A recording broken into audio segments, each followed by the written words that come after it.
Welcome back, Sebastian here. Time for my review of the sprint for the 2023 Formula One Brazilian Grand Prix. So I started with Norris on pole and Verstappen second.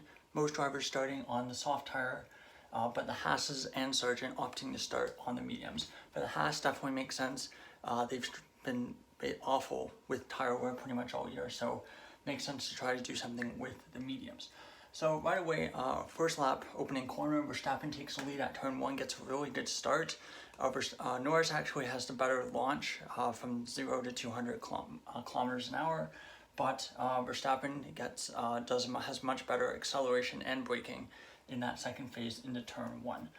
Russell and Hamilton also both get ahead of Perez. Piastri, I think turn 5 goes off track. Luckily there's lots of runoff there, loses what looks like a couple of positions as well. And Russell also gets past Norris at turn 11 in the corner before Jinsao for P2. So for Russell, really good start, really strong start, up past Perez and up ahead of Norris too. Into lap 2 we go, and Perez overtakes Hamilton at turn 1, but Hamilton retakes the position at turn 4. And this is something that we saw a lot of. The driver basically making the move into turn 1 isn't able to get basically a good enough exit out of the S's just because of battling side by side through those corners. And the other driver behind taking advantage of the DRS, showing that I think DRS was just a bit too powerful today on the straight from turns 3 to 4. Just basically, most cars were basically able to defend their position into that corner. Okay, now, where were we? Yeah, so Leclerc, I think also on this lap or the lap after when Perez eventually got the move done, he also stuck his nose in as well. So Leclerc was there trying to see if there was a chance to get a move in as well. A couple laps later, Perez eventually gets the move done, but stays ahead going into turn 4. So we take that position, and that means that at this point, Perez was up to P4. Lap 5, Norris retakes the position from Russell, gets up to P2, nice easy move at turn 1. And Russell wasn't able to fight back at turn 4. Lap 6, Perez overtakes Russell for P3 into turn 1, but Russell fights back and gets the position back at turn 4. A couple laps later, lap 8, Perez finally gets the position. I'm sorry if the exact lap counts are a bit wrong. I was basically writing my notes in the dark this morning, but that being said, I do know I got pretty much everything on the board. So lap 9, at this point the Haas's tire strategy looks like it's not paying off. They're both sinking like a stone, despite being on harder tires than all the other cars around them. Lap 12, Ricciardo starts putting pressure on Sainz in the Ferrari, which is definitely a rare sight, the AlphaTauri battling the Ferrari.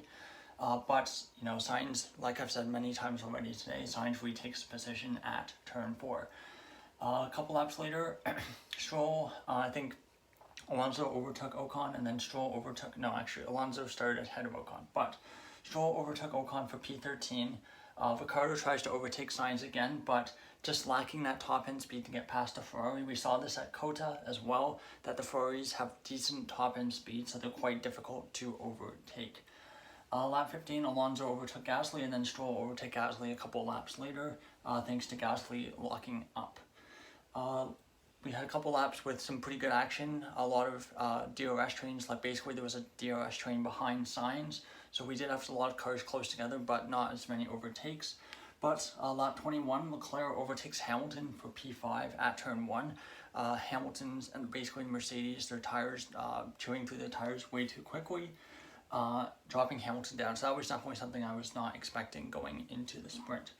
Lap 22, Tsunoda overtakes Hamilton in the AlphaTauri as well, which I couldn't even believe my eyes. AlphaTauri overtaking a Mercedes. Is it 2019 again? But yeah, that's for P6 at turn 1. Then final lap we go. Alonso overtakes Piastri at turn 1, and then Ricciardo overtakes Piastri, but Piastri gets the position back at turn 2. And Verstappen takes the checkered flag, wins the sprint after starting P2. Basically controlled the pace, held about a 2-second gap to Norris behind, and then in the final laps just kind of built the gap up to about 4.5 seconds. So really controlled result for Verstappen. So looking at the final result, first Verstappen, second Norris, third Perez. 4th Russell, 5th Leclerc, 6th Tsunoda. Great results for him, and first sprint points for AlphaTauri and for Tsunoda himself. 7th Hamilton, not really sure what went wrong there, but definitely the tires definitely fell off towards the end there. 8th Sainz held on to that final point from Ricciardo, Piastri, and Alonso. Stroll, so Stroll, Gasly, Ocon, Albon, Magnussen, Zhou, Hülkenberg, Bottas, and Sargent. So I guess Ricciardo managed to stay ahead of Piastri, I guess. I must have written the notes down wrong, but whatever.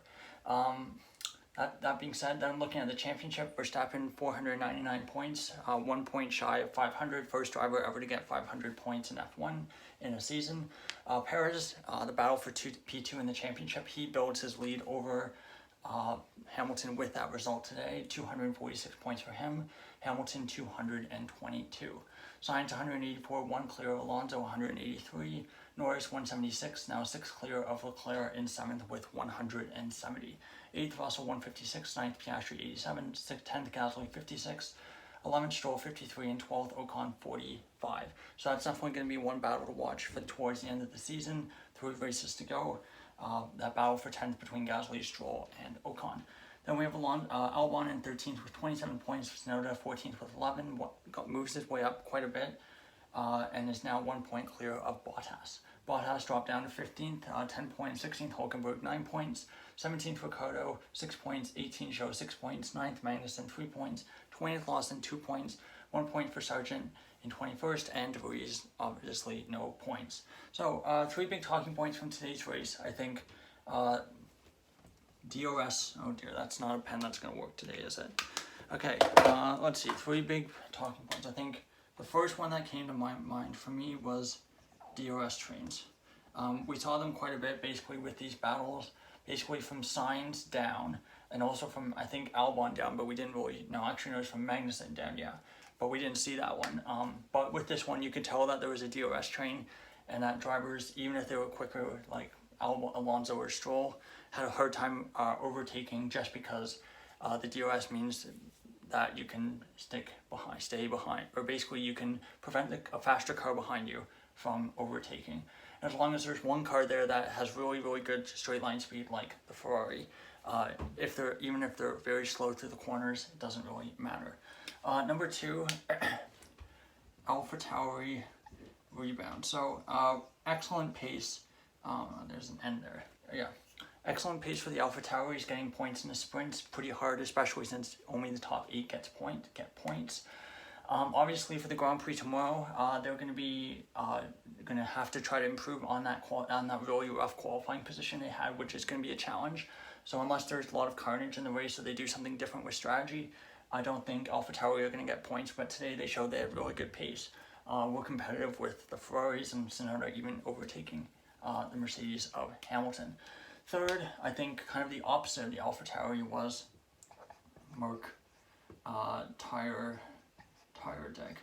I think for the Mercedes, the fact that Hamilton sunk like a stone towards the end, Russell was kind of just in a race of his own for pretty much the whole race after getting overtaken by Perez, and the fact that Hamilton usually has such good tire management and race pace, the fact that he was dropping so much towards the end and getting overtaken by a Ferrari and an AlphaTauri, I think shows that Mercedes may have made some mistakes with the setup for this weekend sprint race. Of course, most things they can't change for tomorrow because of the Parc Fermé regulations, but we'll see if anything changes for tomorrow.